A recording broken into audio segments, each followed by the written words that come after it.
Wait. One person say, boys from my area don't know me. Since when I don't know now? I don't know, sir. No be 5 years. We are the fans. Yes. How many times I don't give you money before? Daddy, don't bless us. Daddy, you get my number? We get your number. Oh, yeah, call me. How many of you are there here? 7, Daddy. Make I send you 15K today na holiday. Call me, oh.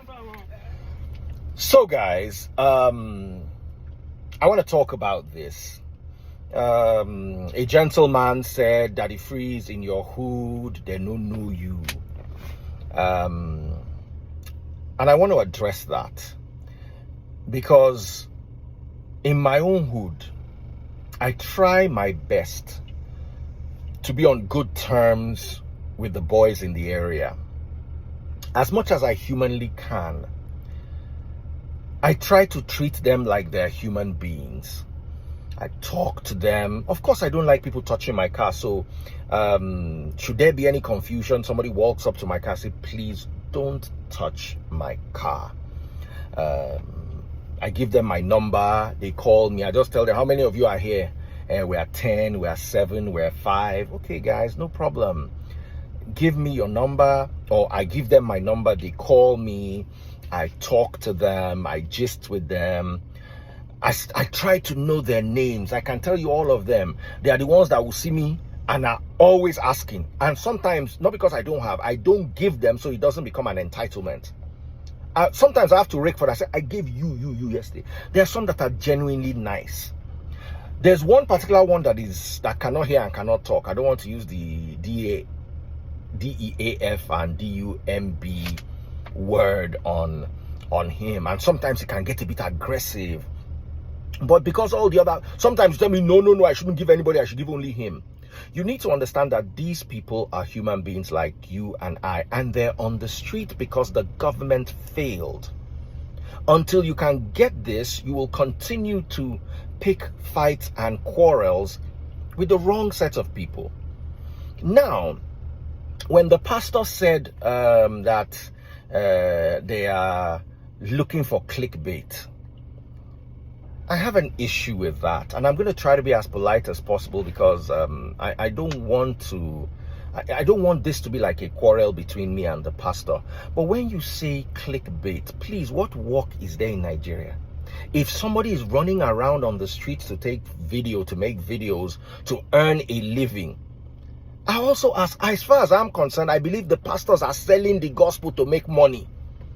Because Paul, Peter, James, Jude, they did not drive G-Wagons or Range Rovers. You understand what I'm saying? They did not even have donkeys or horses. They walked barefoot at a time when David had stables and all sorts of stuff. So when somebody who I believe is making money from the gospel, I may be wrong, and if they think I'm wrong, they should prove me wrong.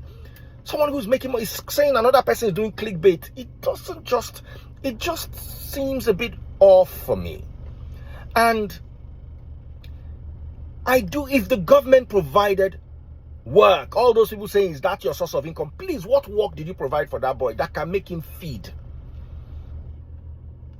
Ola of Lagos went from running after cars in traffic to becoming a billionaire.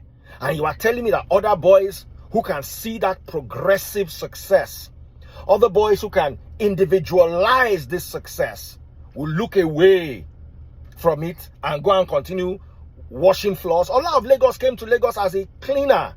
Today he's a billionaire. He's an inspiration to many youths. Look at Pella. Pella makes... I was watching something. They said Pella spent 45 on his UK trip. Where do you think he got that money from? Content creation. It is unfair of us to downplay content creators and make it look like, is that a real job? Is being a pastor a real job? The reason why I do content creation is because I don't want to make money off the church. I don't want to preach, and when I'm done preaching, ask you for money. That is why I do content creation. That's why I do media. Because as far as I'm concerned, being a content creator is a more serious and economically beneficial job than being a pastor. My thoughts, this is my take. Like I said, I may be wrong and I stand corrected. I don't want to go into that particular issue, but here is advice to people. If you live in a neighborhood, everybody that lives in that neighborhood with you is your neighbor. Not just your G-Wagon driving friends that stay in your estate. Not just the good-looking babes and the cool guys that you meet at the basketball court or the swimming pool area. Every single person is your neighbor. And the failure of the government does not necessitate the failure of the people. These people are on the street because the government has failed them. The government has failed us. The reason why you need extra security is because I've never seen a pastor in the UK or the US going around with hillocks. That the pastor will be driving, there will be hillocks. When you guys, some of you even enter train when you come to the US. In the UK, I enter train, no.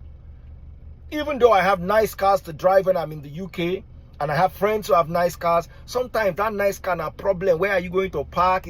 Sometimes the train station, like the hotel I was staying, was across the road from the train station. And you enter the train station and you come out in the middle of Oxford Circus. Go and try and park in Oxford Circus and see the kind of nightmare that you have. So we get abroad, we behave, we conform, we send our children to abroad to go and study. But then when we live in Nigeria, we act like we are peculiar creations. Like God spent some extra minutes or hours making us special. And that's actually not the case. So to every single person out there, you are your neighbor's keeper. You are your brother's keeper. The reason why God, the same God we preach about, was angry with Cain was when he asked God, when he asked Cain, he said, "Where is Abel?" Cain replied, "Am I my brother's keeper?" And that's what made God angry with Cain, because he refused to be his brother's keeper. And I'm asking you, as I'm shooting this video and handing this over to you, are you your brother's keeper? Remember how I defined your brother? Not that nice guy that you guys greet and chop knuckle. That boy on the street begging for money is your brother. From the beggar to the carpenter to the plumber to every single person you come into contact with every day, those are your brothers. And God said it through Christ. Matthew 25:31-41. Those who refuse to take care of the least of my brothers and sisters, and he mentioned the sick, the prisoners, the hungry, the thirsty. He said they refuse to take care of him. Giving money to God is not giving money to pastor or to church. Giving money to God is clearly through your neighbor, through the less privileged.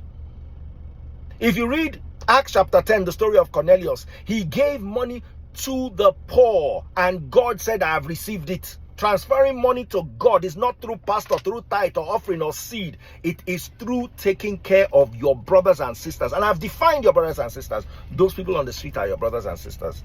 God bless you. See y'all later.